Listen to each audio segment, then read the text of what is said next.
নেক সন্তান মা বাপের জন্য দোয়া করলে মা বাপ কবরে এর সুফল পাবে। হাদিসে নেক সন্তানের কথা বলা হয়েছে। সন্তান নেক হলে মা বাপের জন্য দোয়া করবে।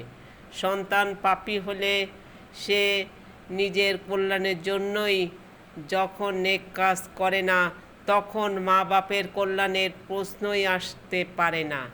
সেজন্য সন্তানকে ইমানদার, নেক, চরিত্রবান, উন্নত, আমল, আখলাক ও যোগ্যতা সম্পন্ন করে গড়ে তুলতে হবে। যে সন্তান কোরআন ও হাদিসের জ্ঞান অর্জন করে এবং সে অনুযায়ী ব্যক্তি, পারিবারিক, সামাজিক, রাষ্ট্রীয় এবং আন্তর্জাতিক ক্ষেত্রে আমল বা কাজ করে, সে সন্তান মা বাপের জন্য আল্লাহর বিরাট রহমত ও নিয়ামত। পক্ষান্তরে যে সন্তান ইসলামী জিন্দেগির অনুসরণ করে না, সে মা বাপের জন্য বিরাট অভিশাপ। কেননা তাদের গোটা জীবনের কামাই রোজগার যার হাতে রেখে আসা হলো, সেই সম্পদ ও সন্তান তাদের কোনো কাজে লাগলো না। এর চেয়ে বড় আফসোস আর কি হতে পারে। সকল মানুষের উচিত মৃত্যুদের জন্য দোয়া করা।